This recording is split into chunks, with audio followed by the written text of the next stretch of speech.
Hi everyone. I hope that you had a great first week at school. Don't forget that this Sunday, youth group is starting on the basketball court at 5 p.m. Don't forget to bring your mask. We are so excited to see you guys in person again. So today we're going to finish up our series on Jesus' Sermon on the Mount. Let's listen to hear what Jesus has to say about building our life on a solid foundation. Hi, I'm Emma and I'm a sophomore at Wimberley High School, and I'm here to do the scripture, which is Matthew chapter 7, 24 through 29.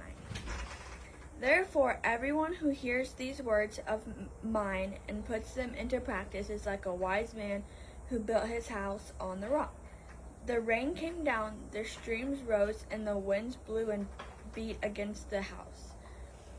Yet it did not fall because it had its foundation on the rock. But everyone who hears these words of mine and does not put them into practice is like a foolish man who built his house on sand. The rain came down, the streams rose, and the winds blew and beat against the house, and it fell with a great crash.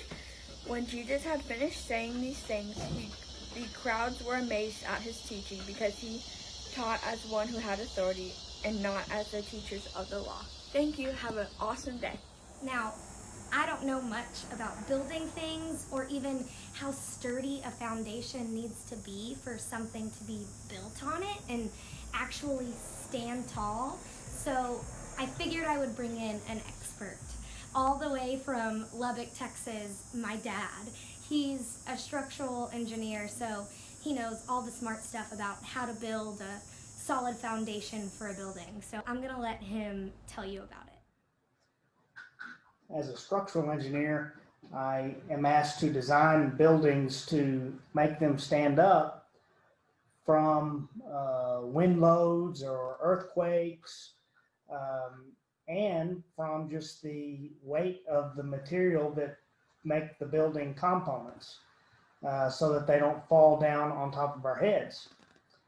As part of that design, we have to design a foundation underneath the building so that with all that weight of all the building materials and the weight of people inside the building or furniture or something like that, we have to design the foundation so that the building doesn't sink or settle. You hear the word settlement in our industry.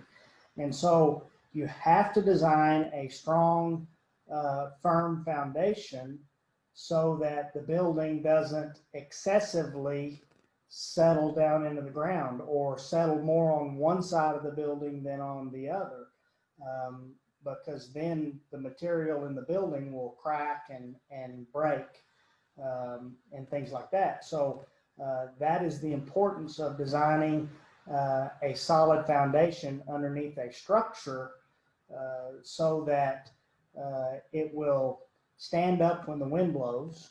It will remain standing during an earthquake.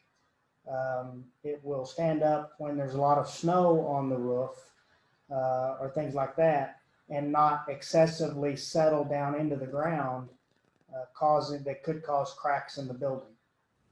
So I don't know if you understood all of those smart words, but let's hear what Jesus has to say about it. Jesus tells us about two houses.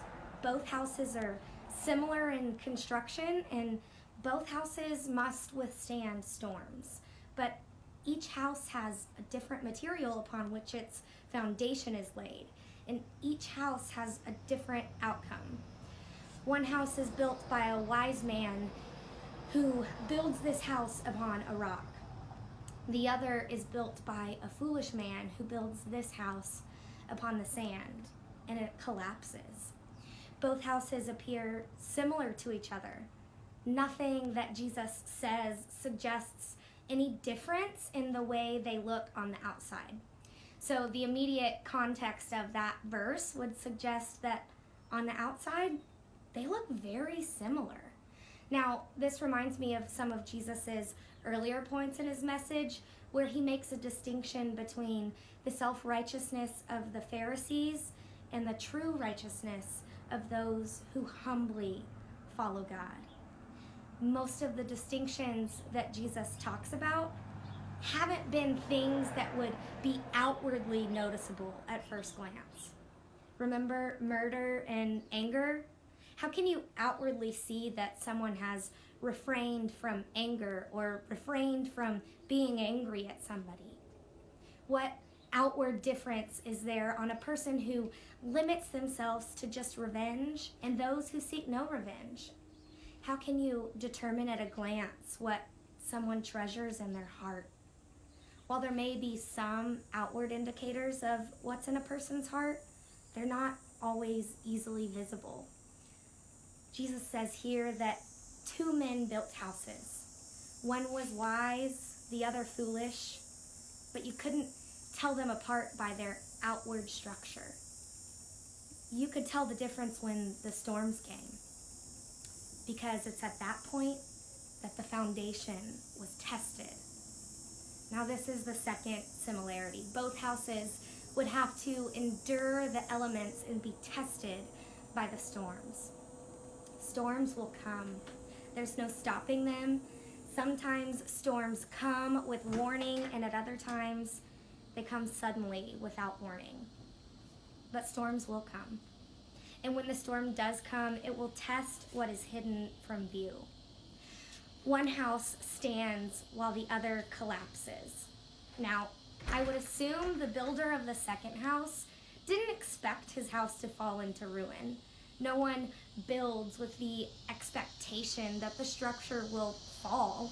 Yet, as the storms come, many find what they have built is falling down around them.